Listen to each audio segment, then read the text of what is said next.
क्या आपने कभी सोचा है कि आप कभी कुछ गलत काम नहीं करते या किसी के साथ बुरा नहीं करते, फिर भी सोचने भर से आपको पाप करने का एहसास होने लगता है? देखिए, हर इंसान के साथ ये होता है और अक्सर ही होता है। ये मानसिक रूप से किया गया पाप का जो आभास होता है, ये हर इंसान के साथ होता है। लेकिन सवाल ये है कि इसका प्रायश्चित कैसे किया जाए, इसको कैसे रोका जाए। आइए वीडियो में आगे बढ़ते हैं और यही जानने की कोशिश करते हैं।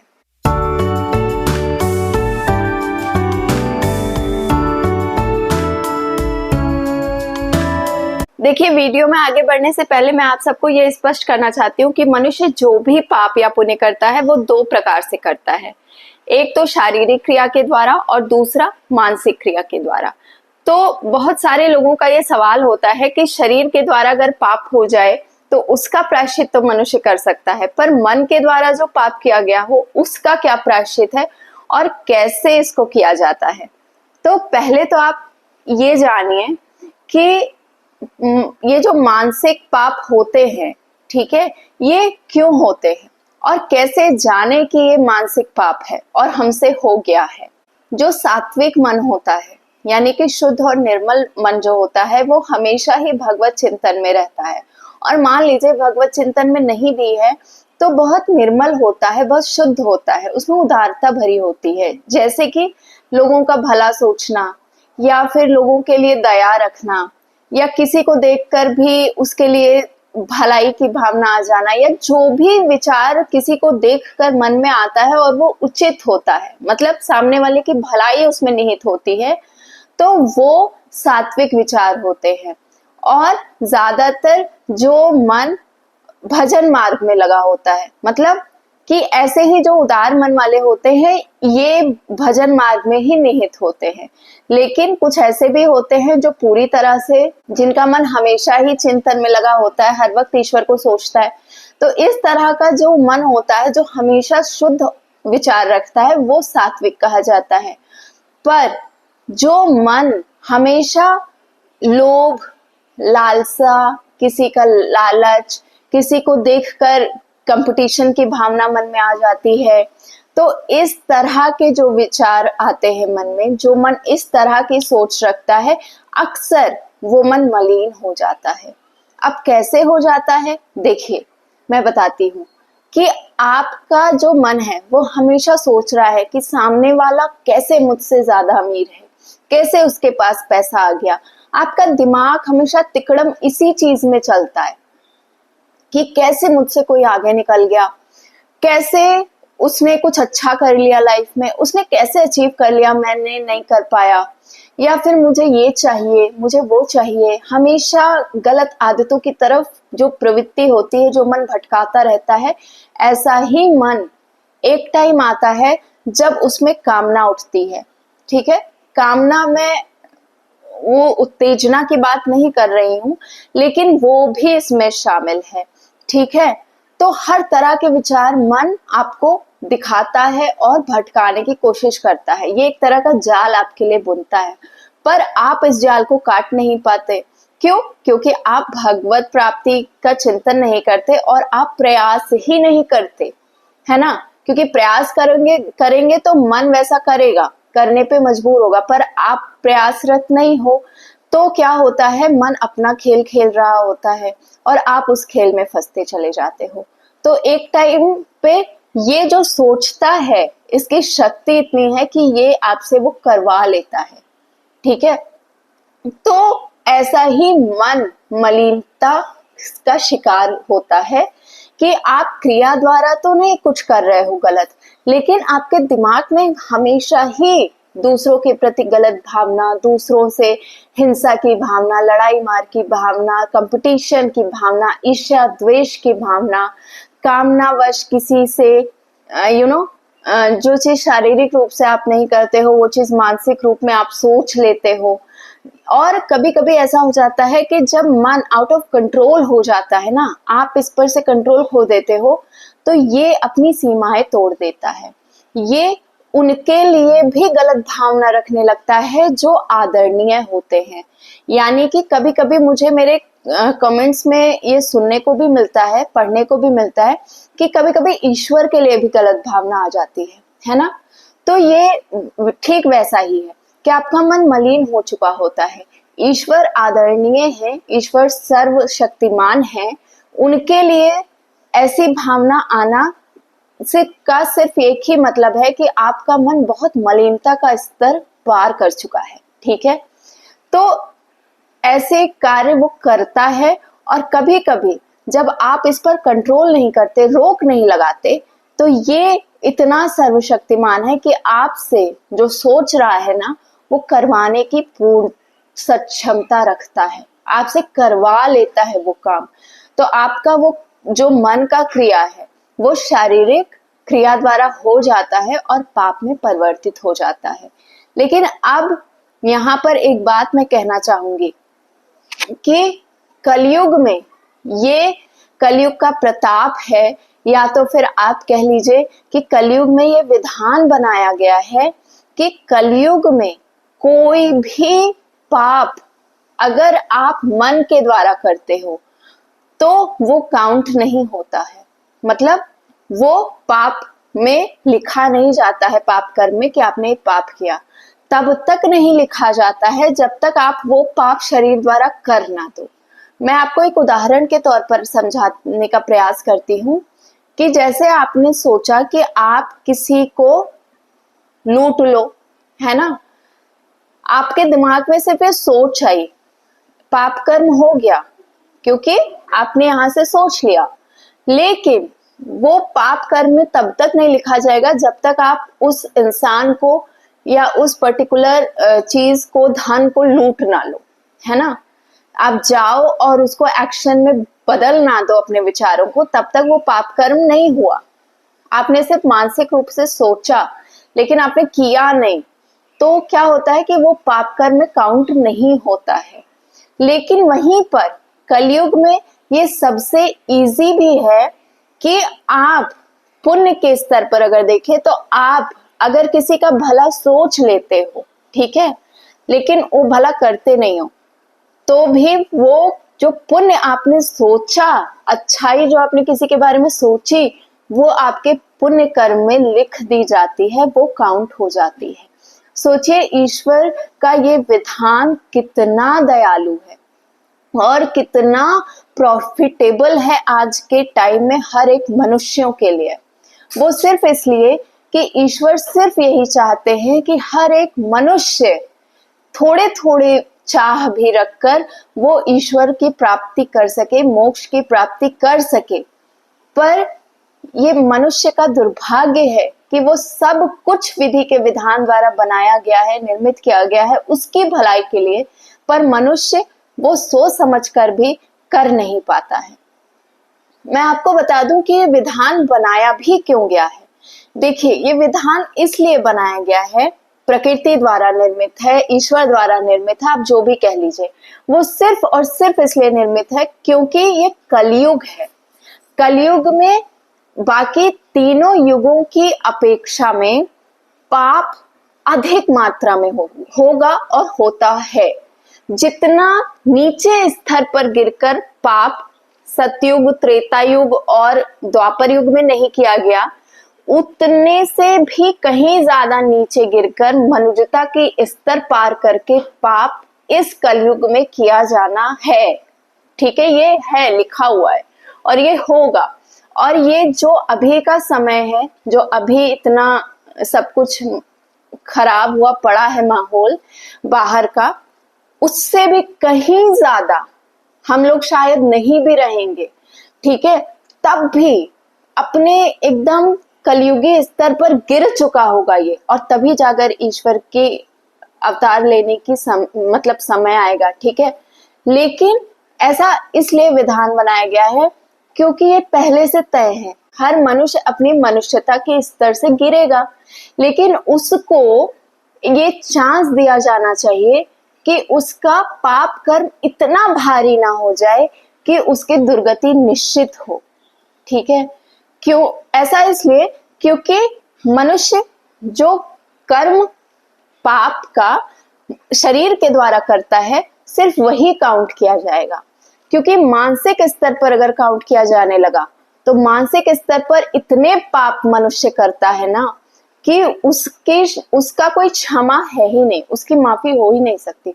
और अगर प्रकृति, ठीक है, इस पाप को काउंट करने लगी जो यहां से मनुष्य करता है और करेगा, तो समझ लीजिए कि मनुष्य का पतन, हर मनुष्य का पतन, हर एक जीव का मैं बोल रही हूँ, ठीक है, कोई छूटा नहीं है इसमें, हर एक जीव का पतन निश्चित होगा, कोई भी मोक्ष प्राप्त करने के लायक नहीं होगा।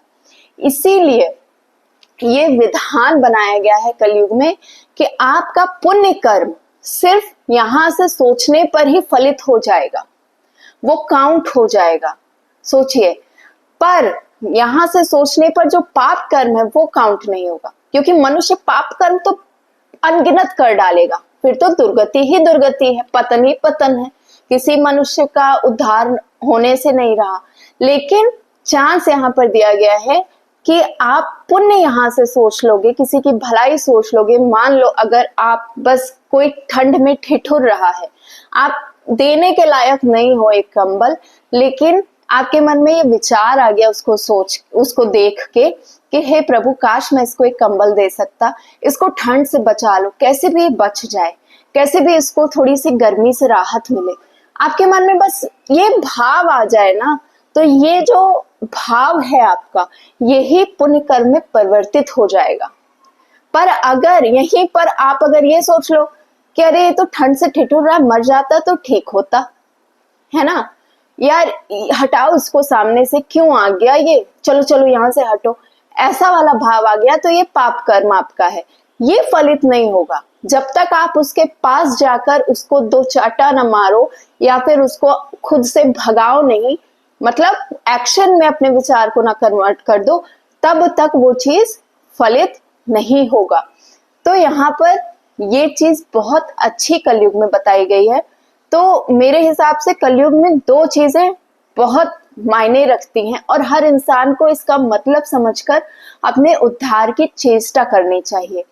मैंने दो चीजें इसलिए कही क्योंकि एक तो है कलयुग केवल नाम आधारा, यहाँ पर आप सिर्फ नाम, प्रभु का नाम लेकर ही अपने आप को मोक्ष प्राप्त करवा सकते हो।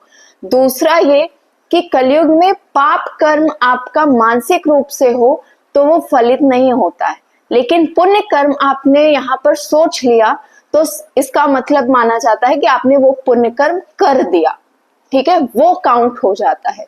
तो ये दोनों चीजें प्रकृति द्वारा, विधि के विधान द्वारा या आप ईश्वर द्वारा कहिए, निर्मित की गई हैं और हर मनुष्य के बेहतरता के लिए है, हर मनुष्य के लिए जो है ये फायदे का सौदा है। लेकिन होता क्या है कि मनुष्य इस चीज को समझता नहीं है, वो हमेशा अपनी दुर्गति के लिए, अपनी छोटी छोटी चीजों के लिए भगवान को ब्लेम करता है, भगवान ने चाहा, भगवान कुछ नहीं करते हैं, ठीक है, वो कभी विधि के विधान में दखल देते ही नहीं है। ये बात मैंने आपको पहले की वीडियोस में भी बताई है और अभी भी बता रही हूँ। ये चीज श्रीमद् भगवत गीता में भी लिखी हुई है और ये जो मैं आपको तथ्य बता रही हूँ, मानसिक रूप से पाप द्वारा जो पाप होता है, आपसे सोचने मात्र से जो आप पाप करते हो, ये जो तथ्य है ये भी श्रीमद् भगवत गीता में ही लिखा हुआ है। और मैं आपको बता दूं कि महाभारत की जो बुक है उसके लिए ये बोला गया है कि what is found in this epic may be found elsewhere, but what is not found in this epic is nowhere else। तो आप समझ लीजिए कि महाभारत या फिर श्रीमद् भगवत गीता कितना बड़ा साधन है मनुष्य के लिए मोक्ष प्राप्ति का, और प्रकृति द्वारा जो विधान बनाया गया है वो मनुष्यों के हित में बनाया गया है। फिर भी अगर मनुष्य अपने उद्धार का साधन न बना सके, फिर भी मनुष्य अगर अपने उद्धार का लिए कोशिश न कर सके, प्रयत्न न कर सके, तो क्या फायदा, क्या फायदा ऐसी जिंदगी का कि आप निरर्थक ही जिए जा रहे हो।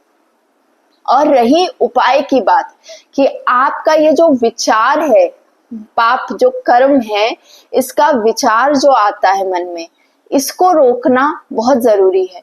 मैंने आपको ये बता दिया कि नहीं काउंट होता है पाप कर्म, लेकिन अब आप ये कहोगे कि चलो बहुत अच्छी बात है, फिर तो मानसिक रूप से कुछ भी कर सकते हैं, सोच के तो हम किसी का भी कुछ भी उखाड़ सकते हैं, कुछ भी बिगाड़ सकते हैं, क्योंकि पाप कर्म नहीं काउंट होगा। तो एक बात यहाँ पर मैं बताना चाहूंगी जो बहुत ही गंभीरता का विषय है, कि आप इस मन को बहुत हल्के में कभी मत लीजिएगा। ये अगर ये विचार कर लेगा कि आपको किसी का घर लूटना है या आपको किसी को थप्पड़ मारना है, तो आप ये मत सोचो कि आपने बस मन में सोच के उसका मजा ले लिया और पाप कर्म काउंट नहीं हुआ, क्योंकि आपने उसको किया नहीं है ना, और आप करोगे नहीं। ये मत सोचिएगा, क्योंकि अगर इस मन ने ये विचार कर लिया कि आपको किसी को लूटना है या किसी को थप्पड़ मारना है, तो इस मन की शक्ति इतनी है कि ये आपसे वो कर्म करवा लेगा। तो जरूरी क्या है? जरूरी ये है कि यहाँ पर ये विचार आने ही नहीं देना है, क्योंकि अगर ये विचार, पाप कर्म करने का कोई भी विचार अगर आपके मन में आ गया, तो ये मन इतना प्रभावी है, इतना शक्तिशाली है कि ये उस विचार को संकल्प बनाकर आपसे करवाने पर विवश कर देगा, है ना। कभी कभी इसका उदाहरण भी मैं देती हूँ कि आपको कभी कभी पछतावा भी होता है कि यार मैं ये काम नहीं करना चाहता था, लेकिन हो गया, क्या करूं, है ना। मैं करना ही नहीं चाहता था, मैं उस रास्ते पर तो जाना ही नहीं चाहता था, पर चला गया यार, पता नहीं कैसे चला गया। बाद में आपको ग्लानि होती है, पछतावा होता है। मैं उस आदमी को थप्पड़ नहीं मारना चाहता था, मैं उससे पैसे नहीं छीनना चाहता था, पर हो गया, कैसे क्या करूं यार, अब तो अपना कर्म नहीं सुधार सकता। होता है ना, बहुत लोगों के साथ होता है, मैं इस चीज पर आप लोग को गारंटी दे सकती हूँ, आप में से बहुत के साथ ऐसा हुआ होगा। आप करना नहीं चाहते बट आप कर देते हो, और बाद में आपको एहसास होता है कि आपने गलत किया। तो बाद में इसके लिए कहावत है कि अब पछताए होत क्या, जब चिड़िया चुग गई खेत। तो यहाँ पर क्या है कि आपका मन आपको विवश कर देता है, आप नहीं करना चाहते पर हो जाता है, तो वो पाप कर्म में काउंट हो गया, क्योंकि हो गया ना आपसे वो क्रिया, वो मन ने वो क्रिया करवा दी। वो विचार संकल्प ना बने, इसके लिए आपको उस पाप कर्म का जो विचार है वो मन में आने ही नहीं देना है। तो उसका एकमात्र उपाय है कि अपने आप को प्रयासरत करिए। किस चीज के लिए? भगवान का नाम लेने के लिए। ईश्वर का नाम जप ही सबसे बड़ा साधन है आपको हर पाप से मुक्त करने का, आपको पाप रहित बनाने का, ठीक है। तो ईश्वर का जब आप नाम लेंगे, अपने मन को हमेशा जबरदस्ती इसको बोलिए कि दिन में 1 घंटा ही सही, आधा घंटा ही सही, ईश्वर का नाम लो, है ना। मैंने पहले की वीडियोस में भी बताया है कि दिमाग को कैसे ट्रीट करना है। इसका उस वीडियो का लिंक भी मैं ऊपर आई बटन में दे दूंगी, आप लोग जाकर देखिएगा। पर यहाँ पर मैं आपको सिर्फ इतना सा बता दे रही हूँ, क्योंकि बहुत ज्यादा बताऊंगी तो शायद वीडियो बहुत लंबी हो जाए, कि मन को ना बच्चे के जैसा ट्रीट करना है ना। जैसे आप छोटे बच्चे को ट्रेन करते हो ना, यहाँ नहीं जाना, वहां नहीं जाना, ये गलत है, वो गलत है, बेटा ऐसे खाओ वैसे खाओ, बच्चे को ट्रीट करते हो, तो मन को भी बच्चा समझना है ना। तो आप इस चीज को थोड़ा सा डिटेल में जाकर, ऊपर मैं आई बटन में दे रही हूँ वीडियो का लिंक, वहां जाकर आप देख लेना। तो वैसे मन को आप ट्रीट करो, और फिर ये मन वही करेगा जो आप चाहोगे, और इस मन में वो गंदे विचार आएंगे ही नहीं। तो जब आएंगे ही नहीं तो आप करोगे भी नहीं। यही एकमात्र उपाय है, आप लोग इसको करके देखिएगा। आज की वीडियो आप लोग को इंफॉर्मेटिव लगी हो तो जरूर एक लाइक कर दीजिएगा, और साथ में अपनी राय देना मत भूलिएगा, और ये भी बताइएगा कि ऐसे मानसिक स्तर पर आप लोगों ने कैसे पाप किए हैं, या फिर कौन कौन से पाप किए हैं, या फिर आप लोग उस मानसिक स्तर पर जो सोचा है पाप कर्म, उसको कभी आपसे शारीरिक क्रिया द्वारा हुआ है या नहीं हुआ है, ठीक है। तो ये मुझे जरूर बताइएगा, ताकि इससे भी मुझे हेल्प मिलती है कि आप लोग को और बेहतर तरीके से जानने की। साथ में अगर चैनल को सब्सक्राइब नहीं किया है तो कर लीजिएगा, क्योंकि ऐसे ही वैल्यूएबल कंटेंट मैं आप सबके लिए लाती रहती हूँ। मिलती हूँ आपसे नेक्स्ट वीडियो में।